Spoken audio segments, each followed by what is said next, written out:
নবীর সাহাবী হযরতে আবু হুরায়রা রাদিয়াল্লাহু তাআলা আনহু হাদিসখানা বর্ণনা করেছেন। মদিনার নবী বলেন, ও পৃথিবীর মানুষ, কোরআনে কারীমের ভিতরে এমন একটা সূরা আছে, সূরাটার নাম হলো সূরা মুলক। মাত্র 30 আয়াত বিশিষ্ট এই সূরা মুলক যদি কোনো আল্লাহর বান্দা, কোনো বান্দি, চাই সে শহরের হোক, চাই সে গ্রামের হোক, চাই সে ধনী হোক, চাই সে গরিব হোক, আল্লাহর নবী বলেন কোন বান্দা বান্দি যদি রাত্রিবেলা এই সূরা মুলক 30 আয়াত বিশিষ্ট সূরাটা তেলাওয়াত করে, মদিনার নবী বলেন কিয়ামতের দিন মুসিবতের সময়ে এই সূরা মুলকটা সুপারিশ করে আমার আল্লাহর জান্নাতে নিয়ে যাবে। রে শীতলগাড়ির ভাইরা, কথাগুলো দিল দিয়ে বোঝার চেষ্টা করবেন আমার ভাইরা।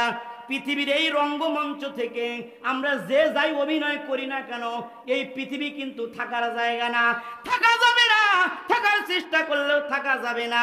এই জন্য কবি বলেন, মরণ থেকে পালাও তুমি, ওই মরণ তোমায় লইবে ঘিরি, যদিও সুদর আকাশ পানে পালাও হিতায় লাগিয়ে সিঁড়ি। আল্লাহ রাব্বুল আলামিন বলেন, আইনামা তাকুনু ইউদরিকুমুল মাউতু ওয়ালাউ কুনতুম ফি বুরুজিম মুশাইয়াদা। আল্লাহ রাব্বুল আলামিন বলেন, রে পৃথিবীর মানুষ, কোথায় পালাবে মরণ থেকে, কোথায় পালাবে মৃত্যু থেকে? বান্দা, তুমি যদি মরণ থেকে, তুমি যদি মৃত্যু থেকে পালাবার জন্য একটা সুদৃঢ় একটা দুর্গের ভেতরে প্রবেশ করো, এমন একটা ঘরের ভেতরে তুমি প্রবেশ করো যেই ঘরের কোনো দরওয়াজা নাই, যেই ঘরের কোনো জানালা নাই, যেই ঘরের কোনো ছিদ্র নাই, এমন একটা ছিদ্র ছাড়া ঘরের ভেতরে বান্দা যদি তুমি প্রবেশ করো, সেই জায়গায় আজরাইল আসার ক্ষমতা আছে না? আছে না? রে শীতলগাড়ির ভাইরা, কথাগুলো দিল দিয়ে বোঝার চেষ্টা করবেন। মদিনার নবী বলেন, রে পৃথিবীর মানুষ, এই পৃথিবী থাকা যাবে না, থাকার জায়গা নয়। আমার ভাইরা খেয়াল করেন।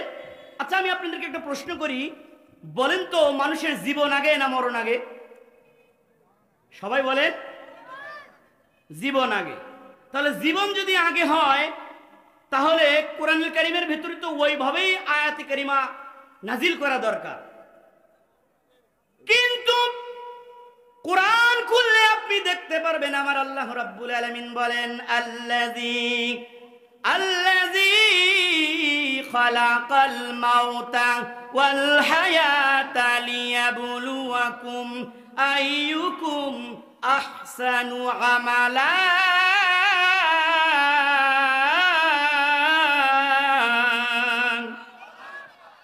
কই আল্লাহু আকবারের সাউন্ড হলো? জোরে বলেন আল্লাহু আকবার। রে শীতলগাড়ির ভাইরা, কথাগুলো দিল দিয়ে বোঝার চেষ্টা করবেন। যেই জবান দিয়ে আল্লাহু আকবার বললেন, বলতে হবে জবানের মালিককে। জবানের মালিক যে হলেন আমার আল্লাহ, এই কথাটা আমি আপনাদের গাইবান্দার বন্ধু জাহিদুল ইসলাম বললাম না? আল্লাহর কোরআনের বক্তব্য, প্রমাণ নেওয়ার দরকার আছে না নাই? দলিল নেওয়ার দরকার আছে না নাই?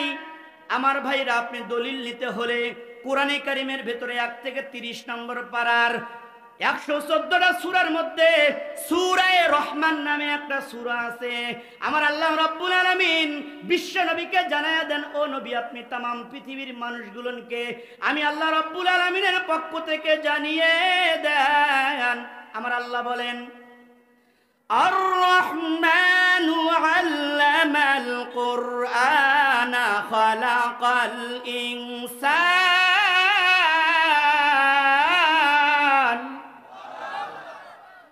আল্লামাহুল বায়ানা আশ-শামসু ওয়াল কমারু বিহুসবান।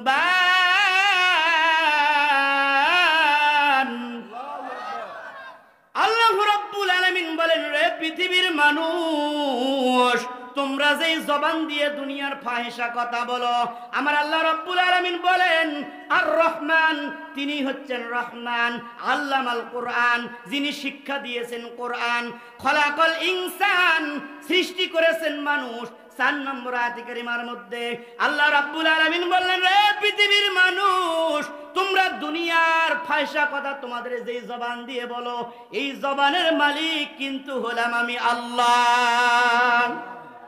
তাহলে জোরে বলেন এবার জবানের মালিক কে? তাহলে যেই জবানের মালিক হলেন আমার আল্লাহ, এই জবান দিয়ে মৌলবীদেরকে কে কে গালি দিয়েছেন হাত উঠান। অনেক মানুষ চিন্তায় পড়ে গেল, হুজুর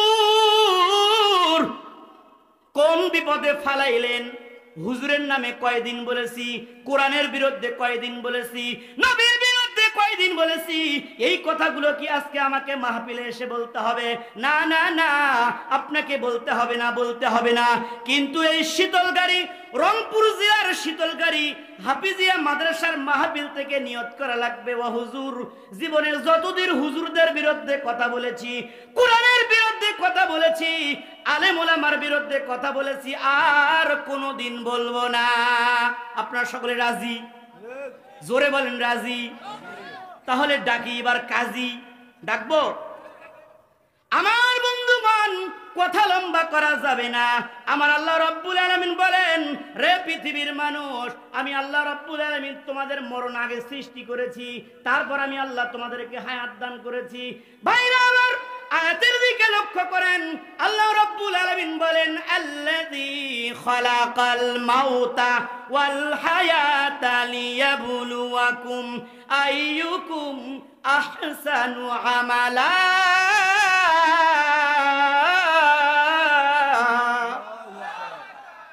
আল্লাহ রাব্বুল আলামিন বলেন, রে পৃথিবীর মানুষ, আমি আল্লাহ তাআলা তোমাদের মরণ সৃষ্টি করেছি, আমি আল্লাহ তাআলা তোমাদের জীবন দান করেছি। বান্দা কেন জানো? আমার আল্লাহ রাব্বুল আলামিন বলেন, লিয়াবলুয়াকুম আইয়ুকুম আহসানু আমালা। ও বান্দা, পৃথিবীর জমিনে তোমাদের মধ্যে আমি আল্লাহকে সন্তুষ্ট করার জন্য কোন মানুষটা বেশি বেশি আমল করে, এই পরীক্ষা করার জন্য আমি আল্লাহ তোমাদের হায়াত এবং মরণ দান করেছি। ভাইরা আমার, আল্লাহ রাব্বুল আলামিন বলেন, ও দুনিয়ার মানুষ, 50 বছর আগে তুমি এই দুনিয়ায় ছিল না, আবার 50 বছর পরে তুমি এই পৃথিবীতে আর থাকবা না। আল্লাহ রাব্বুল আলামিন বলেন, রে পৃথিবীর মানুষ, কোন তোমাদের ক্ষমতা কাজে আসবে না। এ শীতলগাড়ির ভাইরা, আপনারা সকলে উত্তর দিয়ে আমাকে একটু সহযোগিতা করবেন। বলেন দেখি, সব ক্ষমতার মালিক কে? আল্লাহ রাব্বুল আলামিন বলেন, তাবারাকাল্লাযী বিয়াদিহিল মুলকু ওয়া হুয়া আলা কুল্লি শাইইন কাদির।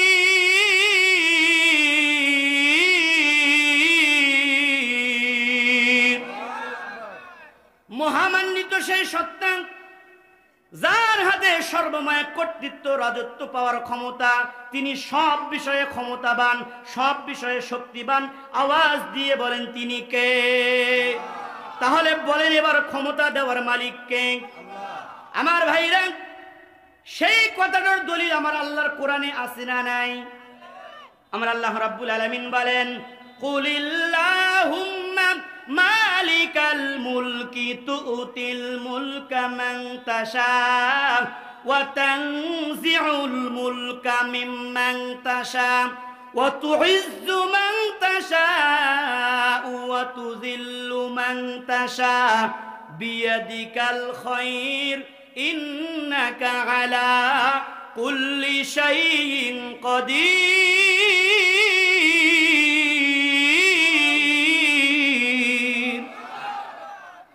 আল্লাহ রাব্বুল আলামিন বলেন, রে পৃথিবীর মানুষ, সব ক্ষমতার মালিক আমি আল্লাহ। এ শীতলগাড়ির ভাইরা, কথাগুলো দিল দিয়ে বোঝার চেষ্টা করবেন। বলেন তো দেখি, দুনিয়ার সব ক্ষমতার মালিক কে? অনেকে প্রশ্ন করতে পারেন, হুজুর তাহলে দুনিয়াতে যাদেরকে ক্ষমতা দেওয়া হয় ওদের পরিচয় কি? আমার ভাইরা, আপনাদের এই রংপুর জেলা শীতলগাড়ি গ্রাম থেকে একজন যুবক ঢাকায় গেছে চাকরি করার জন্য। 5 বছর 10 বছর চাকরি করার সুবাদে একটা বাসা সে ভাড়া নিয়ে থাকে। ওর আসল পরিচয় হলো ও ভাড়াটিয়া। ওর পরিচয় কি? সবাই বলেন।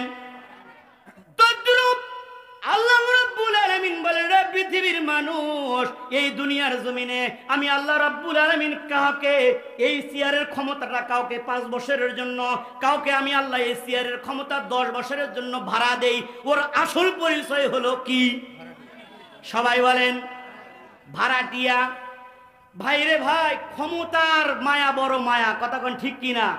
এগুলো তো বলা যাবে না। ক্ষমতার মায়া বড় মায়া, যারাই চড়ে চেয়ারে তারাই থাকে ভাই বড় গিয়ারে, কথা কোন ঠিক কিনা? এই যে আমাদের প্রধানমন্ত্রী, মাননীয় প্রধানমন্ত্রী, সাবেক মন্ত্রী, 16টা বছর মহিলা মানুষ ভাই জোর করে থাকলো, কথা কোন ঠিক কিনা? আসতে বলেন ঠিক কিনা? 16টা বছর মহিলা মানুষ চেয়ারে বসে থাকলো, আবার এই চেয়ার থাকতে চায় না। দেখেন উনি পাশের দেশে রাগ করে চলে গেছে, 16 বছর থাকলো তাও হয় না, রাগ করে পাশের দেশে চলে গেছে। আবার না পালে যায় না, রাগ করে গেছে। আবার আমাদেরকে কি ছেড়ে থাকতে পারে? মাঝে মাঝে অডিও কল রেকর্ড দিয়ে জনগণকে উস্কানি দেয়, আমি আবার আসব। আসেন, আমরাও বলি আপনি আসেন। এটা আপনার বাবার দেশ, এটা আপনার স্বামীর দেশ। ওই দেশে দাদার দেশে আপনি ভালো নেই, এটা আমরা জানি। আসেন আসেন, মাঠে নামেন, খেলা হবে। আসেন। যাই হোক যাই হোক, উনি ভালো হোক মন্দ হোক, আমাদের দেশের কিন্তু সম্মানিত একজন শাসক ছিলেন, ঠিক কিনা বলেন? ভালো হোক মন্দ হোক সেটা ভিন্ন বিষয়। আমরাও বলি আপনি আসেন। বুবু আইসো, তুমি আইসো গো, এইবার আইসা বুবু ক্ষমতা পাইবা না। বুবু আইসো, তুমি আইসো গো, এইবার আসলে বুবু ক্ষমতা পাইবা না। হুশ নাই বুবু কাদের কাকার, কথা বলেন না কেন আপনারা? হুশ নাই বুবু কাদের কাকার, অবস্থা খারাপ দরবেশ বাবার। হুশ নাই বুবু কাদের কাকার, অবস্থা খারাপ দরবেশ বাবার। দরবেশ বাবার সামনেও আসে না। বুবু আইসো, তুমি আইসো গো, এইবার আইসা বুবু ক্ষমতা পাইবা না, ঠিক কিনা বলেন? এ শীতলগাড়ির যুবক ভাইরা, কোনো ভাই নেই। বাংলার 20 কোটি মানুষ তারা মনে করে 5 আগস্টের পরে সোনার বাংলা দ্বিতীয়বারের মতো স্বাধীন হয়েছে। বুবু আইসো, তুমি আইসো গো, এইবার আইসা বুবু ক্ষমতা পাইবা না। নেতা কর্মী সব জেলের ভেতর, কথা বলেন না। নেতা কর্মী সব জেলের ভেতর, আমিও আছি ভাই ডরের ওপর, কখন জানি আসে গ্রেফতারি পরোয়ানা। বুবু আইসো, তুমি আইসো গো, এইবার আইসা বুবু ক্ষমতা পাইবা না। এ শীতলগাড়ির যুবক ভাইরা, যাই হোক, আমরা আগামীতে সিদ্ধান্ত নিব, আমরা আমাদের সোনার বাংলায় কোন নারী প্রধানমন্ত্রী দেখতে চাই না, কথা কোন ঠিক কিনা? পুরুষ প্রধানমন্ত্রী কারা কারা দেখতে চান? দুহাত উঁচু করে আল্লাহকে দেখান।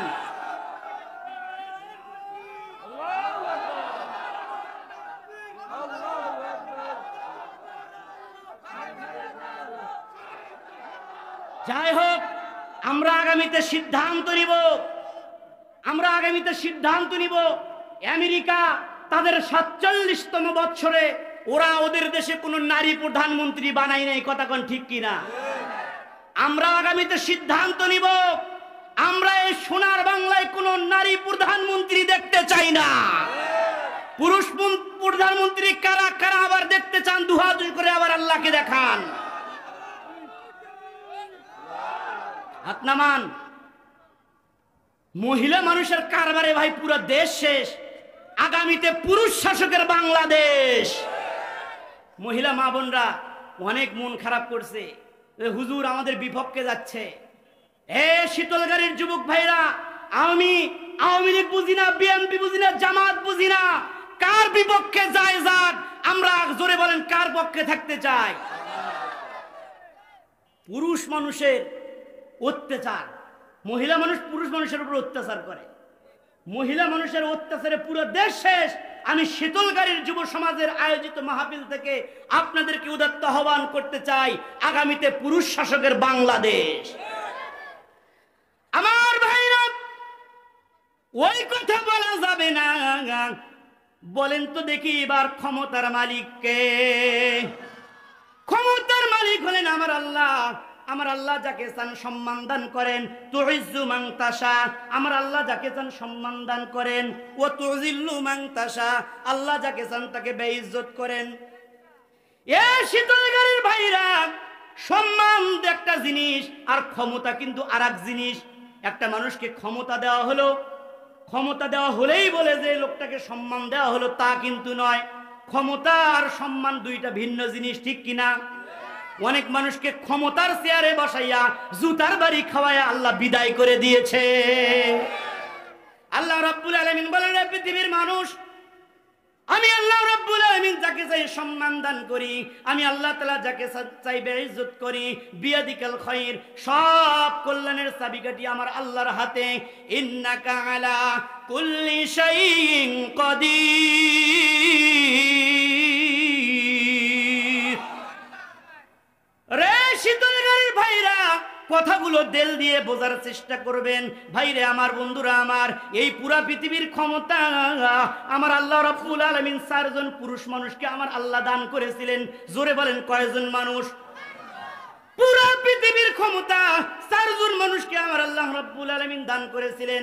2 জন হলো ইমানদার আর 2 জন হলো বেঈমান। আমার ভাইরা, এই পুরা পৃথিবীর ক্ষমতা আমার আল্লাহ 4 জন মানুষকে দান করেছিলেন। এখন আপনি গবেষণা করলে দেখতে পারবেন, পুরা পৃথিবীর ক্ষমতা তো দূরের কথা, পাতিনি তার গরমে এলাকায় ঢোকা যায় না। 1 নম্বরে হযরতে সুলাইমান পয়গম্বরকে আমার আল্লাহ পুরা বিশ্বের ক্ষমতা আমার আল্লাহ দান করেছিলেন। যেই সুলাইমান নবীর আলোচনা কোরআনুল হাকিমের ভিতরে আমার আল্লাহ 16 জায়গায় করেছেন। কথা বুঝে থাকলে বলেন দেখি কত জায়গায়? 16 জায়গায় আমার আল্লাহ রাব্বুল আলামিন সুলাইমান নবীর আলোচনা করেছেন। আমার ভাইরা, সমস্ত কিছু সুলাইমান নবীর তাবি করে দিয়েছিলেন। ওরে তেলের গাড়ি তেলে চলে, হাওয়ার গাড়ি হাওয়ায় চলে। ওরে তেল ছাড়া চালাইতো গাড়ি, ওরে তেল ছাড়া চালাইতো গাড়ি নবী সুলাইমান। আমরা সেই মুসলমান, আমরা সেই মুসলমান। আল্লাহ রাব্বুল আলামিন সুলাইমান নবীকে পুরা পৃথিবীর ক্ষমতা দান করেছিলেন। কোরআনুল হাকিমের ভিতরে আমার আল্লাহ সেই সুলাইমান নবীর আলোচনা 16 জায়গায় করেছেন। 2 নম্বরে সূরাতুল কাহফ খুললে আপনি দেখতে পারবেন, যুলকারনাইন বাদশা নামে আল্লাহর এক বান্দা আছে। আমার আল্লাহ রাব্বুল আলামিন এই যুলকারনাইন বাদশাকে পুরা পৃথিবীর ক্ষমতা দান করেছিলেন। 2 জন হলো ইমানদার আর 2 জন হলো বেঈমান। খুব গবেষণা করে দেখবেন, পুরা পৃথিবীর ক্ষমতা তো দূরের কথা, পাতি নেতার এই গরমে এলাকায় ঢোকা যায় না।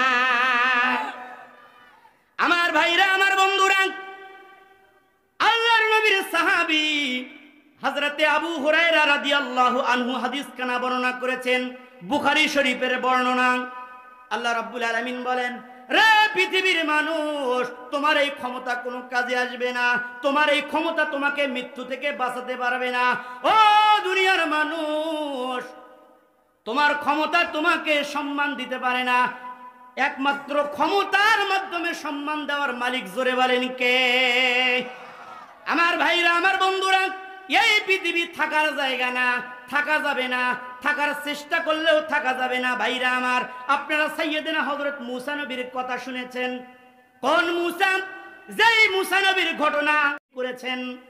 এই মূসা নবী একটু রাগী টাইপের নবী ছিলেন। উনি যে কোনো কথায় রাগ করতেন। কিতাবের ভিতরে আসছে, উনি একবার বনি ইসরাইলের এক যুবককে এক থাপ্পড় লাগায় পৃথিবী থেকে বিদায় করে দিয়েছে। এই মূসা আলাইহিস সালাতু ওয়াস সালাম। বুখারীর বর্ণনা, আল্লাহর নবীর সাহাবী হযরত আবু হুরায়রা রাদিয়াল্লাহু আনহু হাদিস কানা বর্ণনা করেছেন। একদিন মূসা আলাইহিস সালাতু ওয়াস সালামের কাছে মালাকুল মউত আজরাইল আসলো। মানুষের আকৃতি ধারণ করিয়া মুসা নবীর কাছে যখন আসছে, মুসা নবীকে মৃত্যুর পয়গাম দিয়েছে।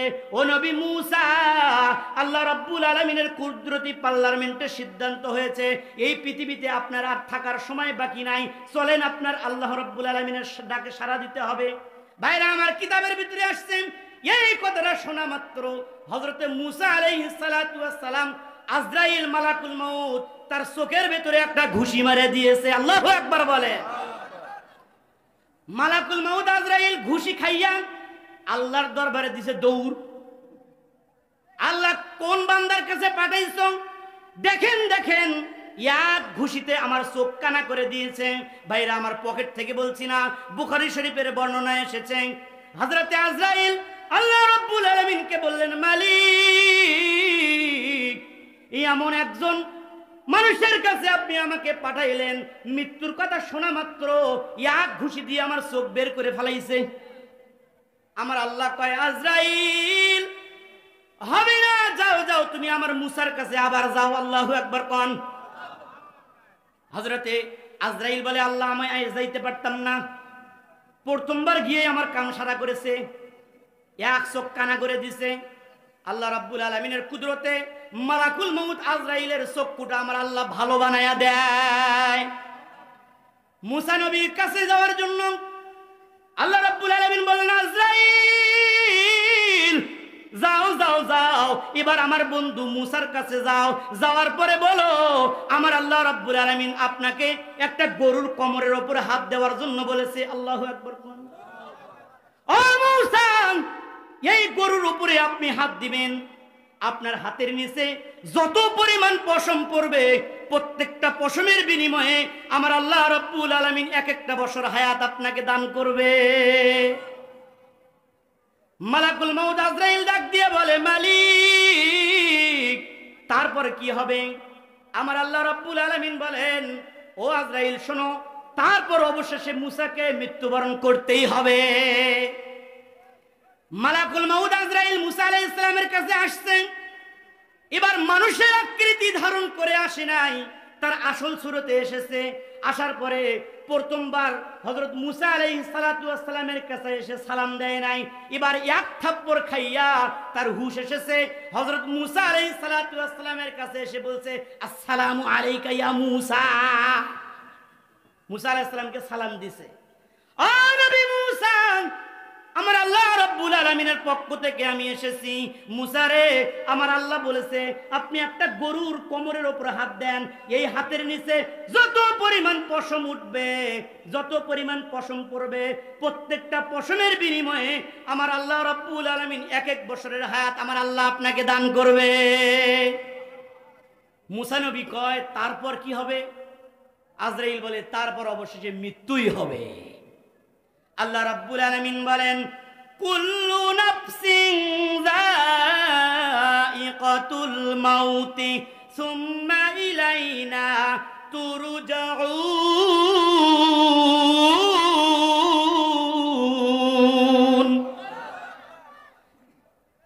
একদিন মাটির ভিতরে হবে ঘর, রে মন আমার কেন বন্ধ দালান ঘর। একদিন মাটির ভিতরে হবে ঘর, রে মন আমার কেন বন্ধ দালান ঘর। মারহাবা কোন। আল্লাহ রাব্বুল আলামিন জানায়া দিলেন, ও মুসা, যত হায়াত তুমি পাও না কেন, এক পর্যায়ে আমি আল্লাহ রাব্বুল আলামিনের কুদরতি পার্লামেন্টের সিদ্ধান্ত অনুযায়ী তুমি মরণ থেকে বাঁচতে পারবা না, মরণ থেকে বাঁচতে পারবা না। পৃথিবীর যে কোনো জায়গায় থাকো না কেন বান্দা, মৃত্যুর স্বাদ গ্রহণ করতে হবে। জোরে বলেন, হুকুমটা কার? রে পর্দার আড়ালের মা, আপনারা অনেকে বলতেছেন, হুজুর আমাদের কথা তো কিছু বলেন না। ও মা, কান খুলে শুনে নেন। একদিন হযরতে আম্মাজান খাদিজা রাদিয়াল্লাহু তাআলা আনহা ঘরের দরওয়াজা বন্ধ করে দিয়ে কান্না করে। নবীজি আমার তাশরীফ নিয়ে আসলেন। আসার পর বলছে খাদিজা তুমি কান্দো না, ও খাদিজা তুমি যদি কান্না করো তোমার চোখের পানি আমার সহ্য হয় না, দুনিয়ার সব মানুষের চোখের পানি আমার সহ্য হয়, কিন্তু খাদিজা তুমি যদি কান্না করো তোমার চোখের পানি আমার সহ্য হয় না। আল্লাহু আকবার কোন। হযরতে আম্মা জান আয়েশা কাঁদতে থাকলেন। নবীজি বললেন ও খাদিজা তুমি কান্না করিও না, তোমার জন্য আমি একটা সুসংবাদ দিতেছি, আমার আসমানের মালিক আল্লাহ রব্বুল আলামিন স্বয়ং তোমাকে নিজেই সালাম জানাইছে। রে শীতল গাড়ির মান কথাগুলো দিল দিয়ে বোঝার চেষ্টা করেন। নবীজি আমার বললেন খাদিজা শুধু তাই নয়, আসমানের ভেতরে মহান আল্লাহ রব্বুল আলামিন মণি মুক্তা দিয়ে তোমার জন্য একটা ঘর আমার আল্লাহ বানায়া তৈরি করে রেখেছে। হযরতে খাদিজা কান্না করেই যাচ্ছেন। নবীজি বলেন খাদিজা তুমি কান্না করিও না, তোমার চোখের পানি আমার সহ্য হয় না, দুনিয়ার সব মানুষ যদি কান্না করে সবার চোখের পানি আমার সহ্য হয়, খাদিজা রে তোমার চোখের পানি আমি বরদাস্ত করতে পারি না। ও খাদিজা তুমি আমার কাছে কি চাও, তুমি আমার কাছে যা চাইবা আমি বিশ্বনবী তোমাকে তাহাই দিয়ে দেবা। এ পর্দার আড়ালের মা আম্মা জান খাদিজা রাদিয়াল্লাহু আনহা নবীজির হাতটা শক্ত করে ধরে বলে প্রাণের স্বামী গো রাহমাতুল লিল আলামিন, তিনটা কথার ওয়াদা যদি আপনি আমাকে দেন তাহলে আমি খাদিজা আর কাঁদবো না। হযরতে খাদিজা বলে ইয়া রাসূলুল্লাহ, এক নম্বরে আমি খাদিজা যখন ইন্তেকাল করব ইয়া রাসূলুল্লাহ ওই বাজার থেকে শীতল গাড়ি বাজার থেকে আমার জন্য কাপনের কাপড় কিনবেন না। নবী বলেন খাদিজা কাপনের কাপড় যদি আমি তোমার জন্য না কিনি তোমাকে কাপন পরাবো কি দিয়ে? হযরতে খাদিজা ডাক দিয়ে বলে পয়গম্বর বাজার থেকে আপনি আমার জন্য কাপড়ের কাপড় কিনবেন না, বরং ইয়া রাসূলুল্লাহ আপনার শরীরের ভিতরে যেই জুব্বা মুবারক আছে এই জুব্বা মুবারক দিয়ে আমি খাদিজার কাফন পরাইতে হবে। নবীজি বললেন খাদিজা ঠিক আছে, দুই নম্বরে তুমি আমার কাছে কি চাও? এ পর্দার আড়ালের মা কথাগুলো দিল দিয়ে বোঝার চেষ্টা করবেন। হযরতে খাদিজা রাদিয়াল্লাহু আনহা বলেন পয়গম্বর আমি যখন মারা যাব আমার লাশটা আপনি নিজের হাতে কবরের ভেতরে রাখতে হবে, আর আমার কবরের চতুর্পাশ দিয়ে আপনি পয়গম্বর রাহমাতুল লিল আলামিন একটু হাঁটাহাঁটি করবেন। নবীজি বললেন খাদিজা ঠিক আছে, তাও তুমি কান্না করিও না। আমার ভাইরা এই কথা বলার পরে হযরতে খাদিজা আবার কান্না করতেছে।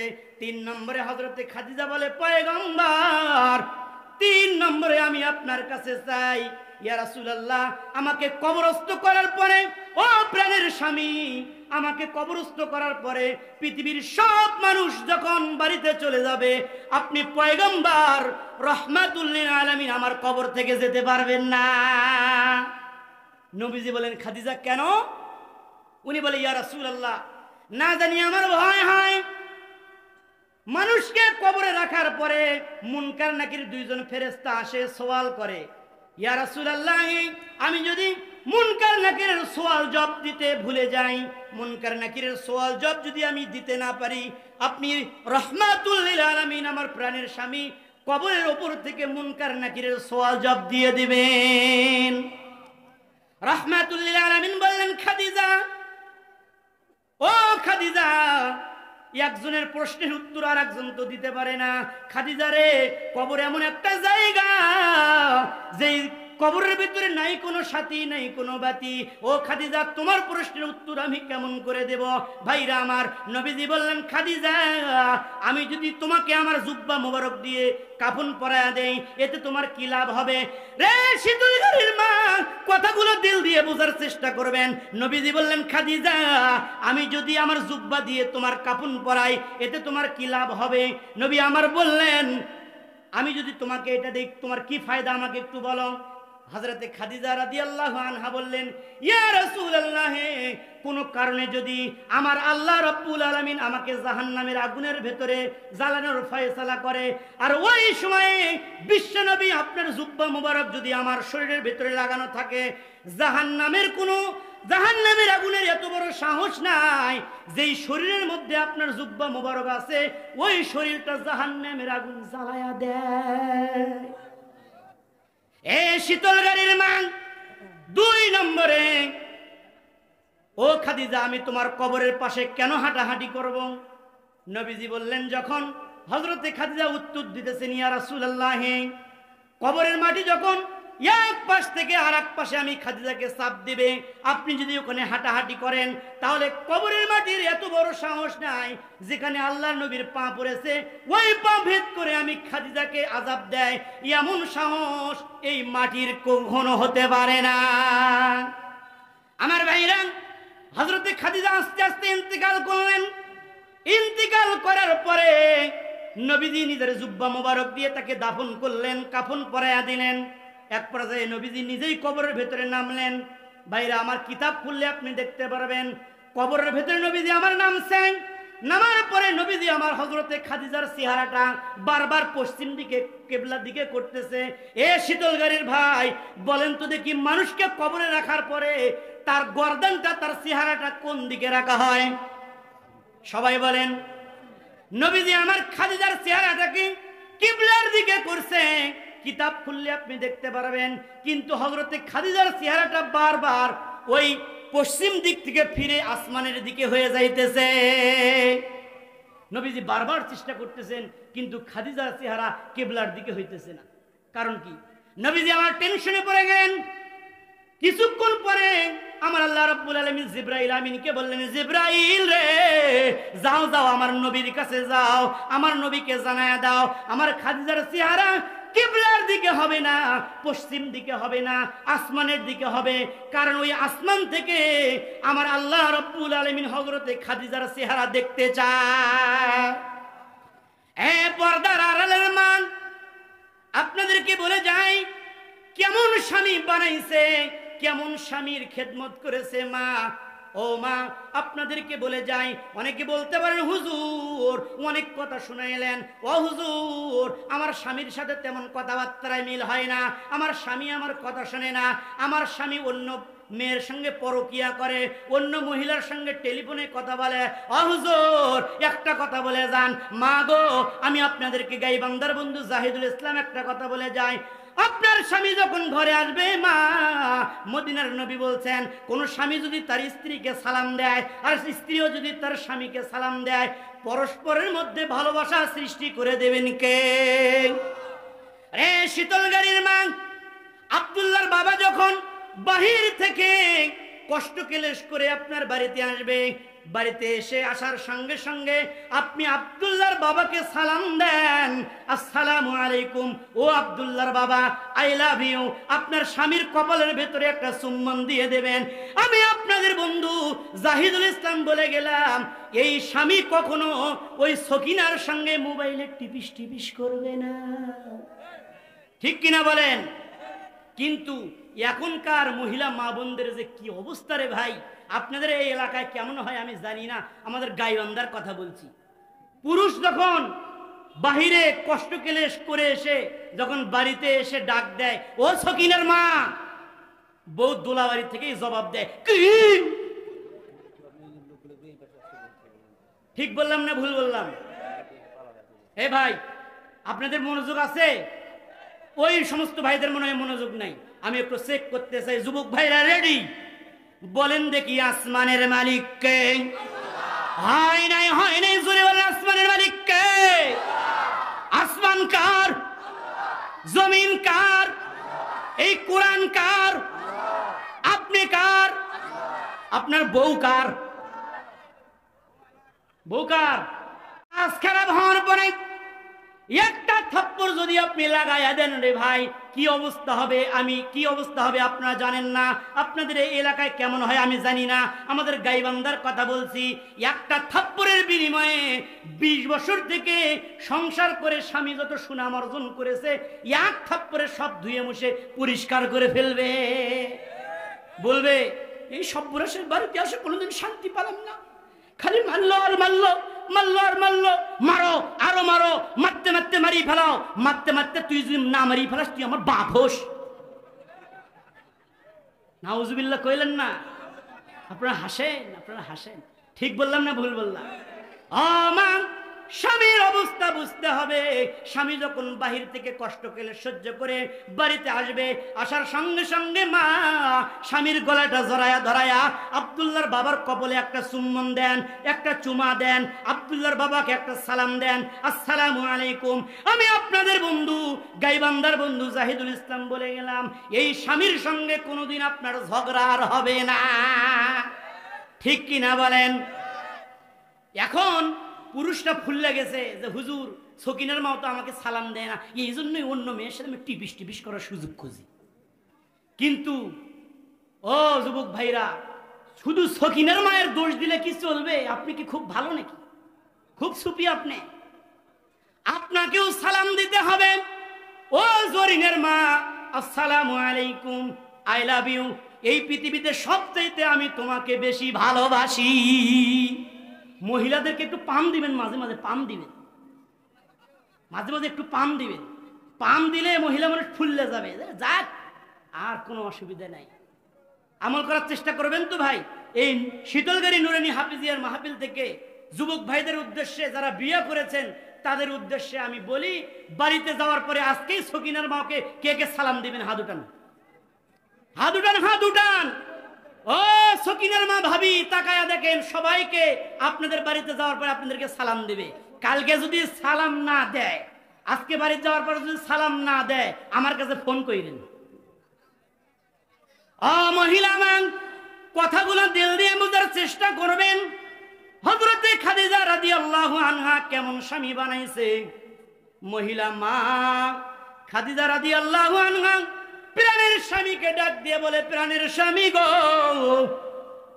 আমি যখন মারা যাব, আমার কবরস্থান থেকে আপনি যাবেন না, মুনকার নাকিরের সওয়াল জবাবগুলো আমার জন্য একটু দিয়ে যাবেন। কিছুক্ষণ পরে জিবরাইল আমিন এসে নবীকে সালাম দিয়ে বলে, ইয়া রাসূলুল্লাহ, কবরের ভেতরে, কবরের মাঝে আপনি দাঁড়িয়ে আছেন কেন? আপনি কেন বাসায় যান না? রাহমাতুল লিল আলামিন দু চোখের পানি ছেড়ে দিয়ে বলে, ভাই জিবরাইল রে, আমার প্রিয়তমা স্ত্রী খাদিজার সঙ্গে আমি কয়টা ওয়াদা করেছি বলেন? 3টা ওয়াদা করেছি। 3টা ওয়াদার ভিতরে 2টা ওয়াদা পূরণ করেছি। ও জাত ভাই জিবরাইল, একটা ওয়াদা এখনো পূরণ করতে পারি নাই। জিবরাইল ডাক দিয়ে বলে, ইয়া রাসূলুল্লাহ, আপনি কোনো টেনশন করবেন না। যেই খাদিজা কবরের কথা বলে নাই, যেই খাদিজা আমার আল্লাহকে বলে নাই, যেই খাদিজা আপনি নবীর বিপদের সময় আপনাকে বলে নাই, ওই খাদিজাকে কবরে আসার পরে আমার আল্লাহ ভুলবেন না। ওই খাদিজার মুনকার নাকিরের সওয়াল জবাব আসমান থেকে আমার আল্লাহ নিজেই দিয়ে দিবে। রে শীতলগাড়ির ভাইরা, কথাগুলো দিল দিয়ে বোঝার চেষ্টা করবেন। আমি আপনাদের খেদমতে একটা কথা বলে যাই, পৃথিবীর মধ্যে সবচেয়ে চালাক, সবচেয়ে বুদ্ধিমান ওই মানুষটা, সবচেয়ে চালাক বুদ্ধিমান ওই মানুষটা যে এই পৃথিবীর জমিনে হায়াত বাকি থাকতে 3টা আমল করে যেতে পারে। জোরে বলেন, কয়টা আমল? 3টা আমল যদি কোনো বান্দা পৃথিবীর জমিনে হায়াত বাকি থাকতেই করে যেতে পারে রে বন্ধু, আমার কথা নয়, মদিনার নবী বলছেন, কবরের ভেতরে শুয়ে থাকবে, কিয়ামত পর্যন্ত তার আমলনামায় আমার আল্লাহ সওয়াব পৌঁছাইতে থাকবে। 1 নম্বরে ইলমুন নাফিয়া, এমন উপকারী ইলম যে ইলম আপনি নিজে শিখেছেন, আরেকজনকে শিখাইছেন, সে আবার আরেকজনকে শিখাইছে, কিয়ামত পর্যন্ত যত মানুষ এই ইলম অনুযায়ী আমল করবে, মদিনার নবী বলেন কিয়ামত পর্যন্ত একটা একটা আমলের সওয়াব আমার আল্লাহ রাব্বুল আলামিন আপনার আমলনামায় দান করে দেয়। 2 নম্বরে ওয়ালাদুস সালেহ, নেককার সন্তান, এমন একটা নেককার সন্তান আপনি পৃথিবীতে বানায়া যাবেন। ও বন্ধু, যেই সন্তানটা কবরের পাশে দাঁড়িয়া রব্বির হামহুমা কামা রব্বায়ানি সগীরা, সবাই বলেন রব্বির হামহুমা কামা রব্বায়ানি সগীরা। মদিনার নবী বলেন কোন সন্তান যখন মার কবরের পাশে দাঁড়িয়া, বাবার কবরের পাশে দাঁড়িয়া দুহাত উঁচু করে রব্বির হামহুমা বলে ডাক দেয়, আমার কথা নয়, মদিনার নবী বলেন সন্তানটা হাত উঠানোর সাথে সাথে আমার আল্লাহ ওই সন্তানের বাবা মার জীবনের সব গুনাহগুলো মাফ করে দেয়। রে শীতল গাড়ির মা, এমন একটা সন্তান বানায়া যাইতে হবে, এমন একটা সন্তান বানায়া যাইতে হবে যেই সন্তানটা আপনি পৃথিবীতে থেকে চলে যাওয়ার পরে ওই সন্তানটা আপনার জন্য দোয়া করতে বলবে না। ওই সন্তান কোন জায়গায় তৈরি হয়? ও বন্ধু, এই যে শীতলগাড়ি নুরানি হাফিজিয়া মাদ্রাসায় ভর্তি করে দেন রে শীতলগাড়ির ভাইরা, এমন একটা সন্তান বানাইতে হবে যেই সন্তানটা বাবা মার দুঃখে সুখে সবসময় সন্তান পাশে থাকবে। ও শীতলগাড়ির মা, আপনাদের পায়ে হাত দিয়ে বলে যায়, সন্তানকে গাঁজাখোর বানায়েন না, সন্তানকে সন্ত্রাস বানায়েন না। ও মা, শীতলগাড়ি নুরানি হাফিজিয়া মাদ্রাসায় আপনার সন্তানকে ভর্তি করে দেন। আগামীতে দেখবেন এই সন্তানটা আপনার কবরের পাশে দাঁড়িয়া দু চোখের পানি ছেড়ে দিয়ে মালিকের দরবারে ফরিয়াদ করবে, মালিক এই কবরের মধ্যে আমার মা শুয়ে আছে, এই কবরের মধ্যে আমার বাবা শুয়ে আছে, এই মা বাবার জীবনের গুনাহগুলো আল্লাহ তুমি মাফ করে দাও। এই জন্য ও শীতলগাড়ির মা, যুবক ভাইরা আপনাদেরকেও বলি, খবরদার সন্তানদেরকে জিনারের শিক্ষা আপনি শিখাবেন, তাতে কোনো অসুবিধা নাই, কিন্তু সন্তানের প্রাথমিক শিক্ষাটা হতে হবে কোরআনের শিক্ষা। জোরে বলেন কিসের শিক্ষা? রাজি আছি তো ইনশাআল্লাহ? হাত উঁচু করে দেখান। আমার সন্তানকে রব্বির হামহুমা কামা রব্বায়ানি সগীরা বলনেওয়ালা কে কে বানাবো ইনশাআল্লাহ? লিল্লাহে তাকবীর, লিল্লাহে তাকবীর। আল্লাহ এই শীতলগাড়ি যুবক ভাইদের, আল্লাহ যুবতী ভাবিদের সমস্ত সন্তানদেরকে রব্বির হামহুমা কামা রব্বায়ানি সগীরা বলনেওয়ালা হাফেজে কোরআন হিসেবে কবুল করে নাও, বলে না আমিন। রে শীতলগাড়ির যুবক ভাইরা, আপনাদেরকে বলে যাই, আসার সময় দেখলাম কি সুন্দর একটা মাদ্রাসা। আহারে, মদিনার নবী বলছেন ওই মাদ্রাসায় ইতিম বাচ্চা থাকে। মদিনার নবী বলেন, রে পৃথিবীর মানুষ, আমি মুহাম্মদ রাসূলুল্লাহ ইতিম। কি বলেন নবী, ইতিম কি ইতিম না? মদিনার নবী বলছেন আমি ইতিম, আর কোন বান্দা যদি ইতিমকে ভালোবাসে, কোন বান্দা যদি ইতিমকে মহব্বত করে, নবীজি বলেন রে পৃথিবীর মানুষ আমার দিকে তাকায়া দেখেন। নবীজি বলছেন কোন বান্দা কোন বান্দি যদি ইতিমের মাথায় হাত বোলায়া দেয়, এই হাতের সঙ্গে যতগুলো চুল লাগবে এতগুলো গুনাহ আমার আল্লাহ তার মাফ করে দেয়। মদিনার নবী বলেন কোন মানুষ যদি এতিমকে সম্মান করে, এতিমকে ভালোবাসে, এতিমকে সহযোগিতা করে, নবীজি বলেন ও আমার উম্মত, এই যে আমার দুইটা আঙ্গুল পাশাপাশি দেখছো, যারা এতিমকে ভালোবাসে, এতিমকে সহযোগিতা করে, ওই এতিমকে সহযোগিতা করেনিওয়ালা বান্দা বান্দি আর আমি বিশ্বনবী মুহাম্মদ রাসূলুল্লাহ জান্নাতের ভিতরে এমন পাশাপাশি থাকবো। এ শীতলগাড়ির ভাইরা, এই জন্য আল্লাহর নবী বলছেন কোন মানুষ যদি এতিমকে সহযোগিতা করে গো, কেমন জানি তিনি বিশ্বনবী মুহাম্মদ রাসূলুল্লাহকে সহযোগিতা করলো।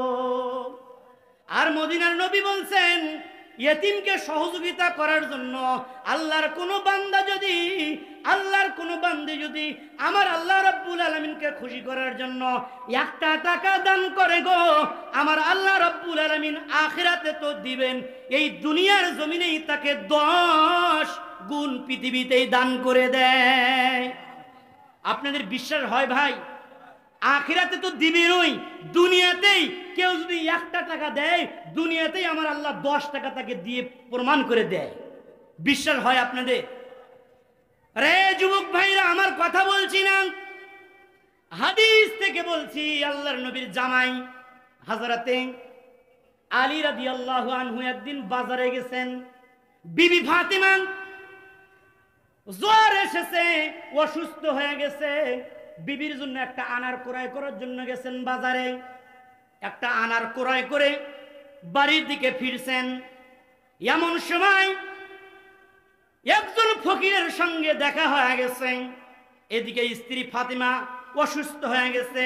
এ শীতল গাড়ির মা, আপনি যখন অসুস্থ হয়ে যান, আপনি যখন রোগাক্রান্ত হয়ে যান, আপনার স্বামীকে আপনার জন্য আপেল কিনে নিয়ে আসে না, আপনার স্বামীকে আপনার জন্য মালটা কিনে নিয়ে আসে না। ও মা, আপনার স্বামী যেমন আপনার জন্য মালটা রসগোল্লা নিয়ে আসে, হযরতে ফাতেমা অসুস্থ হয়ে গেছেন, হযরতে আলী বাজার থেকে একটা আনার ক্রয় করে বাড়ির দিকে রওনা দিয়েছে। মারহাবা কন। পথের মধ্যে একটা ফকিরের সঙ্গে দেখা হয়ে গেছে। ফকির বলেন, আলী, শুনেছি তুমি নবীর জামাই। কয়, হ্যাঁ। ও আলী, 3 দিন থেকে কোনো কিছু খাই না। আলী রে, তোমার ব্যাগের ভেতরে আনার আছে, তোমার ব্যাগের ভেতর থেকে আনার যদি আমাকে একটু খাওয়ায়া দিতা, তাহলে আমি আমার ক্ষুধা নিবারণ করতাম। আল্লাহু আকবার কন। হযরতে আলী বলেন, ব্যাগের ভিতরে আনার রাখছি, এ দেখলো কিভাবে রে? আমি ব্যাগের ভিতরে আনার রাখছি, এ দেখলো কিভাবে? যাই হোক, হযরতে আলী রাদিয়াল্লাহু আনহু ব্যাগ থেকে আনার বের করে অর্ধেক আনার দান করে দিয়েছে ফকিরকে। ফকির ডাক দিয়ে বলে, আলী, অর্ধেক আনার খাওয়াইছো, অর্ধেক সুস্থ হয়ে গেছি, পুরাটা যদি খাওয়াইতা পুরাটাই সুস্থ হয়ে যাইতা। হযরতে আলী বলে, বউ আমাকে আনার ক্রয় করার জন্য বলছে, এখন যদি বউয়ের জন্য না নিয়ে যাই। ভাই, এখনকার বউরা, এখনকার মহিলারা কিন্তু টেরা মেজাজের হয়, কথা কোন ঠিক কিনা বলে? বউ কিন্তু ওইগুলো বোঝার চেষ্টা করে না। যাই হোক, হযরতে আলী রাদিয়াল্লাহু আনহু বিবির দিকে খেয়াল করে নাই, আল্লাহর কোরআনের ভেতরের দিকে, কোরআনের দিকে তাকায়া আমার আল্লাহ রাব্বুল আলামিন বলেন, ওয়া আম্মাস সাইলা ফালা তানহার। রে পৃথিবীর মানুষ, যখন সাইল তোমার কাছে কোনো কিছু চাইবে, যখন ফকির তোমার কাছে কোনো কিছু চাইবে, ফকিরকে ধমক দিয়ে কথা বলো না। হযরতে আলী স্ত্রীর দিকে তাকাই নাই, আল্লাহর কোরআনের দিকে খেয়াল করে ব্যাগের ভিতর থেকে পুরা আনারটা বের করে ফকির বেটাকে দিয়ে দিয়েছে। হযরতে আলী পুরা আনারটা দেওয়ার পরে বাড়িতে আসছে। আসার পরে বাড়ির গেটের মধ্যে দাঁড়িয়ে আছে, ভেতরে ঢুকতে সাহস করতেছেন না। এ বউ একটা আনার নিয়ে আসার জন্য বলছে, এই আনারটা আমি নিয়ে আসতে পারলাম না।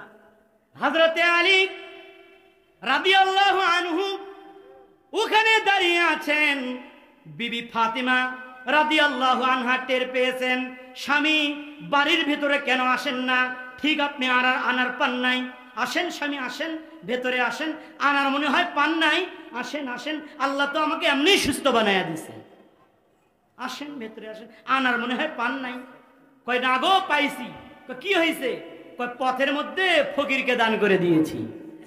আসেন, এই জন্যই তো আমার আল্লাহ আমাকে এমনি সুস্থ বানায়া দিছে। এ শীতল গাড়ির যুবক ভাইরা, কিছুক্ষণ পরে নবীজির বুড়া সাহাবী, বয়স্ক সাহাবী হযরতে সালমান ফারসি রাদিয়াল্লাহু আনহু এক ঝাঁক আনারের ডালি নিয়ে এসে হযরতে আলীর বাড়ির গেটের সামনে উপস্থিত। আলী মাথার চান্দি ফাটতে যায়, তাড়াতাড়ি আমার মাথা থেকে আনারের ডালি নামাও আলী, তোমার বাড়িতে নবীজি হাদিয়া পাঠাইছে। বলে, কে পাঠাইছে? মদিনার নবী তোমার বাড়িতে হাদিয়া পাঠাইছে। কয়, কেমন করে?